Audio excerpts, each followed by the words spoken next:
Bonjour à toi, c'est arrivé jusqu'ici, c'est parce que ton chat ou ton chien vient d'avoir une grosse opération et que tu t'es rendu jusqu'au bout comme moi, t'es ruiné, puis tu sais plus quoi faire, mais c'est la vie. L'opération de l'obstruction, c'est vraiment pas facile, honnêtement, autant pour l'animal que pour nous. C'est difficile sur le moral et le portefeuille. Donc, moi, je vais être là pour t'encourager. Fait que, ben, pour conter un petit peu ma petite histoire, en fait, mon chat est tombé très malade. Il a vomi 7 fois d'affilée. C'était vraiment pas drôle.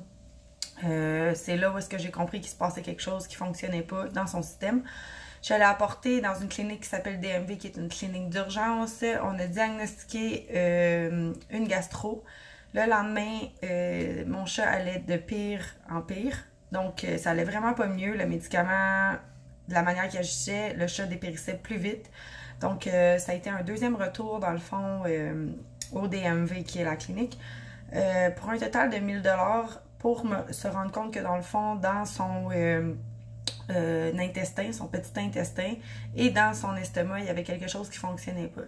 Donc, dans le fond, mon chat a été diagnostiqué avec, dans le fond, une obstruction à cause du poil, au final. On l'a su une fois la chirurgie est terminée. Dans le fond, elle a le poil long et c'était pas un chat que je donnais du gras ou quoi que ce soit. Mes chats mangent super bien, mangent du C-Stress parce que j'ai une vieille chatte. Donc, ben c'est ça.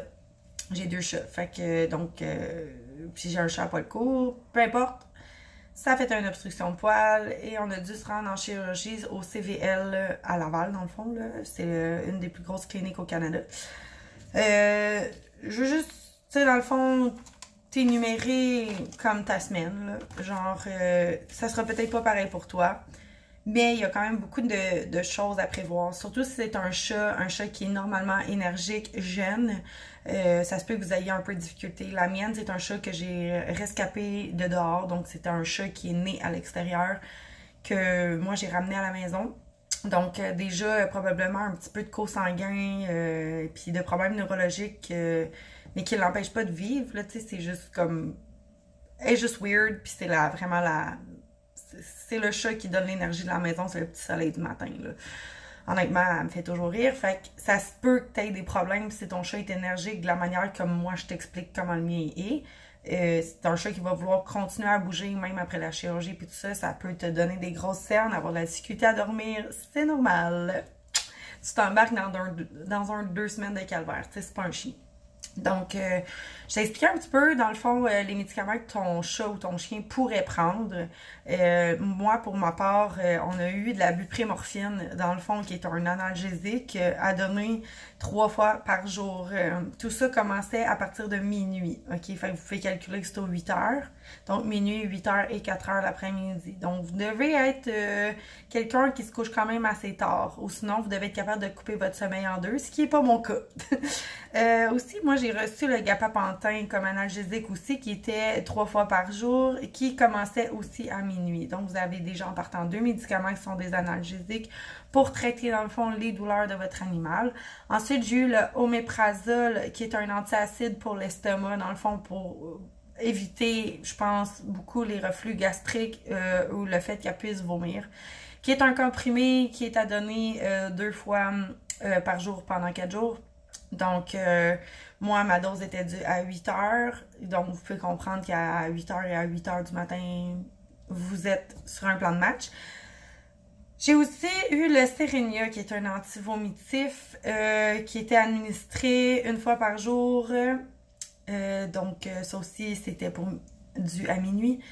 Et le clavaceptin, qui est un antibiotique, dans le fond, qui servait à traiter ma chatte. Elle a eu, dans le fond, elle avait un liquide louche dans son estomac au moment de la chirurgie, qui était brun clair, qui aurait dû être soit brun foncé avec du sang ou XYZ, là, mais là, il était d'une couleur qu'on trouvait anormale. Donc, on a cru bon de traiter, dans le fond, au cas avec un antibiotique, qui, lui, était à donner 2 fois par jour.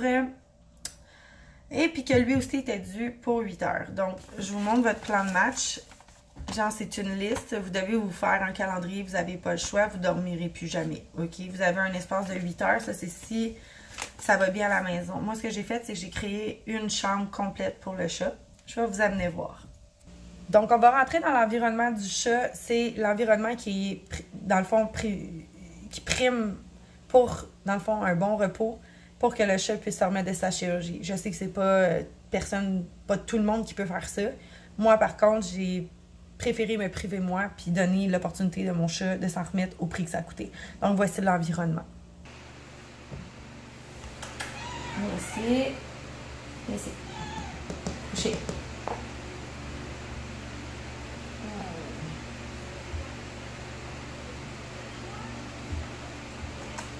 On va se coucher pour les besoins de la vidéo. Papa.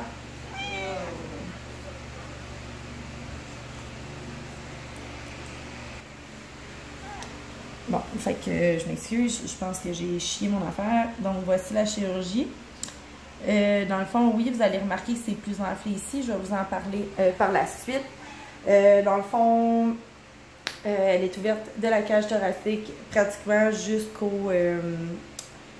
jusqu'à l'utérus. Donc, ça a été une opération pas très facile, mais dans cette opération-là, seulement l'estomac qui a été, dans le fond, ouvert. On n'a pas eu besoin d'ouvrir, dans le fond, l'intestin parce que, vu que c'était une boule de poil, on a été capable de la faire descendre jusque dans son estomac, puis ensuite de faire un flush, qui appelle, pour vider tout l'intestin au complet, puis, dans le fond, de sortir la boule de poil. Bien évidemment, on a le collier élisabétain du petit chat qu'il ne faut jamais qu'il enlève, ou sinon il pourrait enlever ses pointitures. Donc, on fait très attention à ce qu'il ne s'enlève pas et qu'elle n'essaye pas non plus de le retirer par elle-même.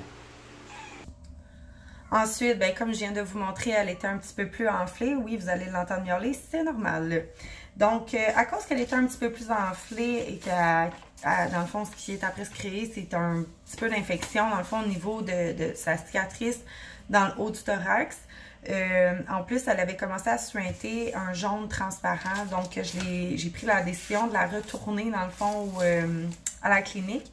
Et ce qu'on m'a prescrit, en fait, c'est un anti-inflammatoire qui, lui, s'appelle un Robenacoxib et qui est à donner une fois par jour. On m'a aussi donné, j'avais-tu dit le gabapentin? Tantôt, je l'avais-tu dans mes affaires? Hey, gars, j'en ai tellement, là. Non, c'était pas celui-là. Donc, l'autre, en fait, on a enlevé le Cérinia parce que finalement, quand on a eu les résultats du test du liquide qu'elle avait dans l'estomac, ça se trouvait être négatif. Donc, tout était bien beau. Mais à cause de l'enflure, maintenant, je suis rendue avec un nouvel antibiotique. Et cet antibiotique-là est un clindamycine à donner, lui, mon Dieu Seigneur, 2 comprimés matin et soir. Dans le fond, avec la nourriture, toujours parce que c'est quand même assez fort les médicaments. Et aussi, j'ai le liquide pour pouvoir nettoyer les plaies qui, lui, s'appelle le chlorhexidine à 5% qui vient automatiquement avec des petits sachets, des petits cotons, excusez-moi. Donc, tout ça, ça vous donne un horaire, comme je vous ai montré tantôt, quand même assez difficile à gérer, honnêtement. Comme je vous dis, c'est moindrement que votre chat est un petit peu énergique parce que souvent, la bupromorphine, j'ai l'impression, et l'autre qui s'appelle le gabapentin, ça les calme.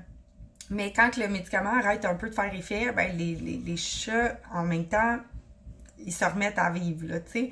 Puis aussi, l'autre chose, c'est que ça les empêche, j'ai l'impression, de sentir vraiment la douleur de la chirurgie. Fait que ce qu'ils font, qu'ils vivent leur vie normalement, puis ils comprennent pas ce qui arrive, parce qu'ils n'ont pas de douleur. Fait que la mienne, elle passe ses nuits à gratter dans la porte entre 2h et 6h du matin. Elle miaule, elle s'est poumonnée. C'est totalement normal. Elle s'ennuie, elle trouve ça plate, elle trouve ça long, elle comprend pas. Fait que, tu sais, c'est des nuits qui sont vraiment difficiles. Moi, ce que j'ai fait, c'est que je me suis fait un lit de fortune dans le sous-sol. J'ai aussi mes 2 petits coussins, comme je vous ai montré, où est-ce qu'elle se couche. Moi, je me couche là jusqu'à 2h du matin parce qu'elle a des médicaments à prendre à minuit.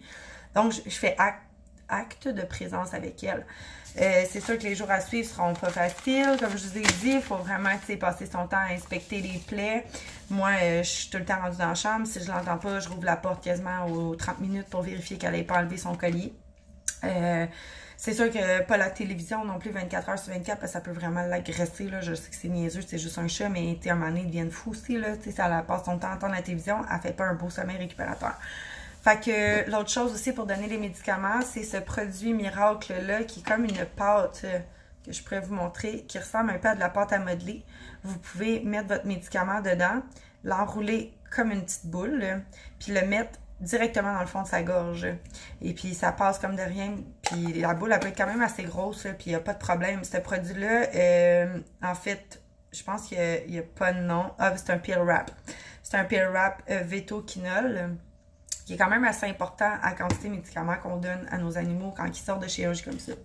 Ensuite, pour ce qui est des frais, ben, définitivement, mon chat a coûté pas mal plus cher que si je l'avais amené directement au CVL à cause du DMV juste avant. Donc, ça l'a coûté un total à date de 7300 $ si je me trompe pas, avec le fait que j'ai dû la rapporter pour l'enflure de la plaie. Normalement, c'est un 10 à 14 jours avant qu'on puisse faire enlever les points de suture. Donc, il en reste plus beaucoup. I wish, tabarouette, il devrait me rester 5 jours au total. Samedi prochain, elle devrait aller se faire enlever ses points. Elle devra rester au repos jusqu'à temps qu'elle ait terminé dans le fond. Puis que ses points de suture soient enlevés. Le chat devra être au préalable rasé. C'est vraiment plate pour elle, mais c'est quand même ça la vie. J'ai pas les moyens de payer 4 fois 7000 $. Donc, le chat au préalable rasé et probablement aussi à petite dose de la vaseline pour faire passer les poils dans son intestin. Donc, voici le bilan d'un chat qui a eu une opération. J'espère que ça aura su vous renseigner un petit peu. Comme je vous dis, c'est pas facile, c'est long, c'est difficile sur le moral, c'est difficile sur le portefeuille. Sachez qu'il y a plein d'options qui s'offrent à vous. Souvent, les vétérinaires vont vous offrir aussi de faire affaire avec une banque pour pouvoir faire, dans le fond, un prêt qui va être souvent 12 mois sans intérêt. Vous avez l'option soit de le mettre sur une carte de crédit qui est vraiment pas la meilleure, faire une marge de crédit par votre banque, réhypothéquer votre maison, peu importe. Ben, il y a toujours moyen de s'en sortir quand même. Je veux dire, les options sont là, tout dépendant de ce que vous désirez faire avec votre animal. Moi, pour ma part, la mienne, elle a seulement 3 ans. Il lui reste au moins 10 belles années à venir. Fait que pour moi, c'est important d'y donner ces petites années-là qui restent.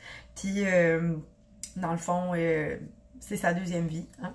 Un chat, ça a cette vie, on est déjà à deuxième.